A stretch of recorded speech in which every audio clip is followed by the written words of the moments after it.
8:50 a.m., 2004, Tuesday, Miami, Florida.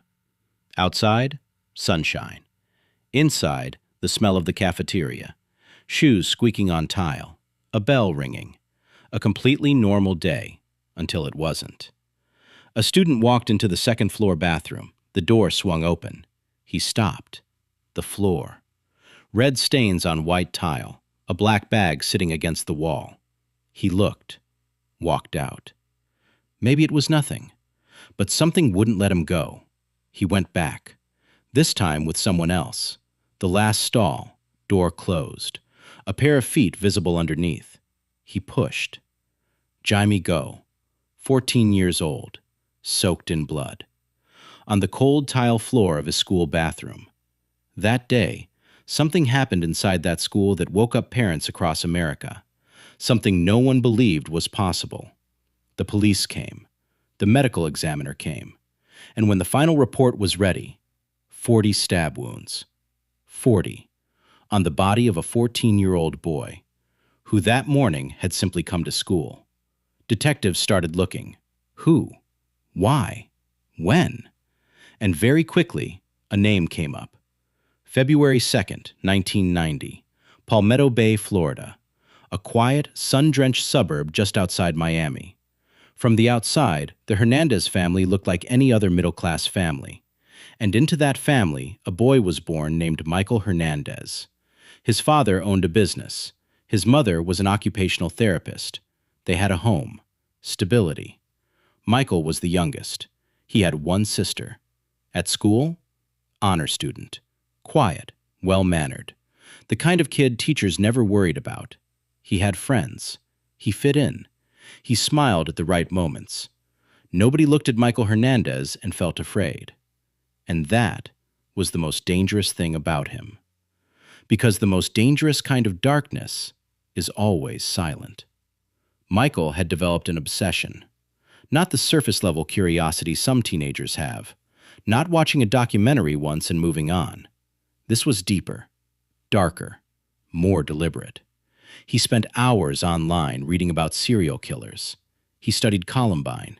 He followed violent criminal cases, names like Ted Bundy, Jeffrey Dahmer. He studied them, their methods, their psychology, their patterns. He absorbed all of it. They weren't just interesting to him. He admired them. He wanted to be like them. That morning, Michael had asked to leave class 3 times to use the bathroom. There were stains on his clothes. They brought him into the interrogation room. Detectives waited to see what would happen. Tears? Denial? A frightened child falling apart. Michael sat down, arms crossed, looked at the detective, and started answering questions. Calm, measured, like an honor student working through a test question. Detectives who had worked homicide cases for years said later that inside that room, they felt something was wrong, something they couldn't name. You didn't come this far to stop here. Subscribe and go deeper with Obscura Mind. And why do you get in trouble for attempting to go inside the school? Because it's too early and we shouldn't be walking around upstairs. I see. Why did you make the suggestion to Jamie to go inside the school today? I was planning to murder him. Michael confessed. Not because he was scared, not because he broke. He just explained. Said he had planned it in advance. Said he had led Jaime to the largest stall so he'd have enough room. Said he knew exactly where on the body to strike. And then he had pressed the tip of the knife against Jaime's face to make sure. Detectives went through his belongings, and what they found answered a lot of questions. A notebook. First page, a list. Jaime's name, a classmate's name, his own sister's name. And after the list, a plan. He wanted to become a serial killer. He wanted to have his own cult. He wanted to flee the country. And Jaime was just the first name. 14 years old. A 14-year-old boy had been planning a future where killing people was just one of the steps. Like planning for college, for a career, for a life. Except Michael's plan was built on other people's deaths. Trial, 2008. His lawyer said insanity, but the notebook was right there. Detailed planning, a list of names, specific targets. The judge looked at the notebook, looked at Michael. Life in prison. 2016.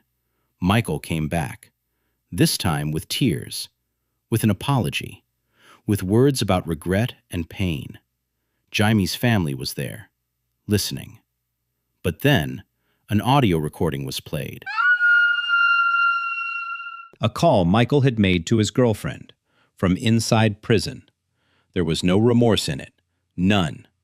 Life in prison for the second time. April 29th, 2021. Michael Hernandez collapsed in his cell. Cardiac arrhythmia. He was 31 years old. When Jaime's father heard the news, he said, "We weren't expecting that. We don't want anyone to die, not even him." Maria, Jaime's mother, cried. Not from relief, just from the weight of something that never truly ends. Michael had been feeding his mind for years, thought by thought, repetition by repetition, until the thing he once found disturbing became a plan. Cases like Michael Hernandez force you to face an uncomfortable truth. Darkness doesn't always look dangerous. Most people assume that truly dangerous individuals must seem obviously broken, but some of the most dangerous people look completely normal. They laugh, they go to school, they sit right next to you, while inside their minds, a world is being built that no one knows about. Psychologists call it identification with the aggressor. When a young mind, one that feels powerless, invisible, or internally chaotic, encounters a figure who commands total control, total power, total attention, it slowly stops seeing that figure as a monster to fear and starts seeing them as a model to follow. Michael didn't want to be ordinary. He wanted to be remembered. He wanted to be feared. But the most dangerous part of the human mind isn't violence. It's normalization, because the brain adapts to whatever it's exposed to repeatedly, even violence, even death. Thought by thought, repetition by repetition, until the mind grows comfortable with something it once feared. Jaime Goff was 14 years old. He played the violin. He got straight A's. He had a father who loved him and a mother who still cries. He had a future, whole, complete, unknowable, that stretched open before him on the morning of February 3rd, 2004.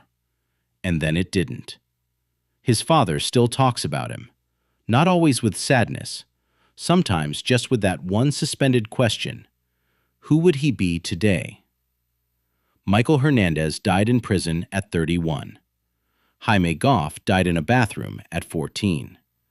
One of them chose darkness and became it. One of them deserved the light and never got the chance to live in it. Darkness doesn't always announce itself.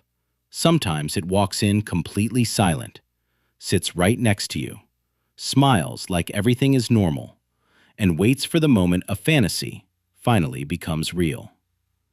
We all have a dark side. That's not the frightening part. The frightening part is forgetting we also have a choice. Darkness is human. We're drawn to these stories because somewhere deep inside, we recognize it. We understand the weight of it, the pull of it. But understanding darkness and surrendering to it, those are two very different things. Every one of us has our own version of right and wrong, our own edges, our own shadows.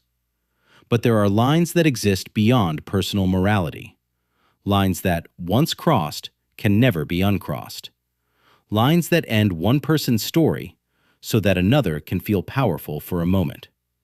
No story is worth that. No fantasy, no ideology, no hunger for control or recognition. Because here's what Michael Hernandez never understood. The most powerful thing a human being can do isn't destruction. It's choosing not to. If every person truly understood the weight of what they carried inside them, the capacity for both devastation and light, they would never let their mind drift toward taking a life. The darkness doesn't make you powerful. Choosing the light, even when the darkness feels closer, that's where the real strength lives. Reality is never the full story. Obscura.